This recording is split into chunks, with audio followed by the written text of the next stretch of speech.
اسلام آباد میں بڑا افسوسناک واقعہ ہوا، اس میں پی ٹی آئی کے کارکنان خواتین کی میں ویڈیوز دیکھ رہا تھا. آپ کو جیسا کہ میں نے بولا ہے کہ ہر شخص جو ہے نا وہ ایک چینل ہے، تو وہ کسی نے شیئر کی ہوئی تھی. وہاں سے جو F9 پارک کے گیٹ نمبر 4 جو ہے اور یہ جناب ایونیو جو ہے فیض آباد ٹورڈز زیرو پوائنٹ جو جاتی ہے، یہاں پر پولیس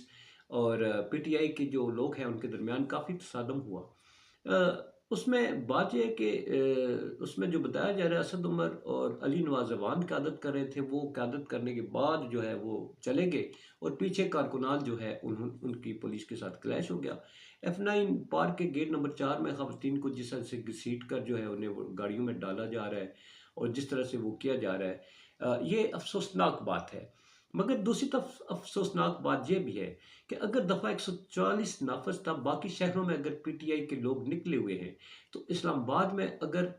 پی ٹی آئی کی قیادت یہ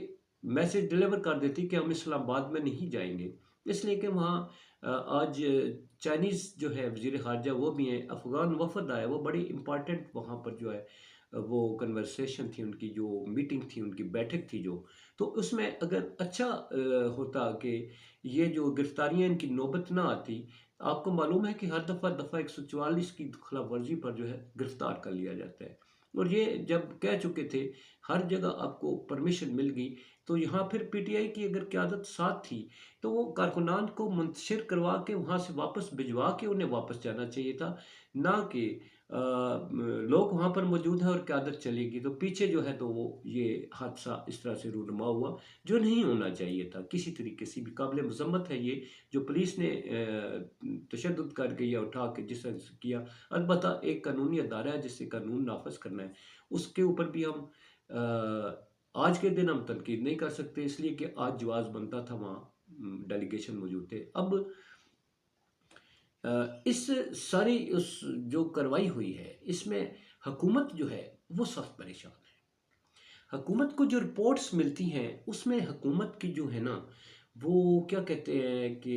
پریشانی جو ہے اس میں اضافہ ہو جاتا ہے. یہی پریشانی نہیں ہوتی، یہاں سے لے کے لندن تک جو ہے وہ جہاں تاج پوشی ہو رہی ہے چارلس کی. ہم تو خیر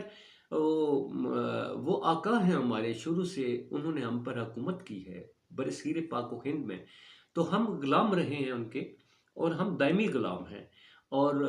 وہ لوگ ہیں جنہوں نے ہمیں غلام بنا کے رکھا اور ہم ان سے آزاد ہو کر بھی آزاد نہیں ہو پائے، اس لیے کہ آزادی کی زنجیریں جو ہیں وہ ہماری غربت کی جو ہم غربت کی زنجیر میں معاشی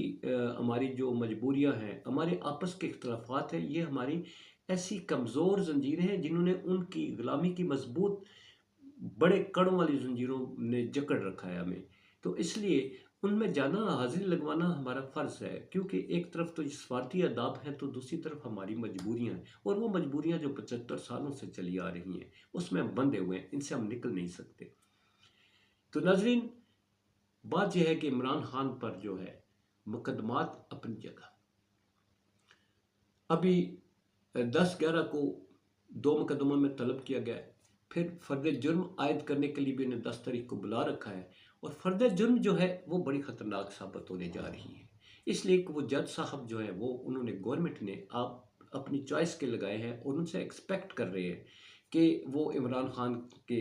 فرد جرم عائد کروا کے کچھ سزا دلوا دیں گے. اب جج صاحب جو ہے وہ ایک آزاد ویسے ادارہ ہوتا ہے اور وہ آزادانہ فیصلے دیتے ہیں. پہلے آزادانہ فیصلہ دینے والے ان کے ٹرانسفر کر دے گی، ان کو بٹھایا گیا ہے. بٹھایا تو انہیں بھی یوں ہی گیا تھا، مگر ان کے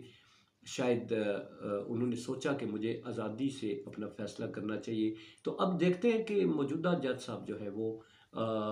اپنا فیصلہ دیتے ہیں یا حکومتی فیصلہ دیتے ہیں. آنے والا وقت بتائے گا. اپنا بہت سارا خیال رکھیے. پاکستان زندہ باد، پاک افواج پائندہ باد.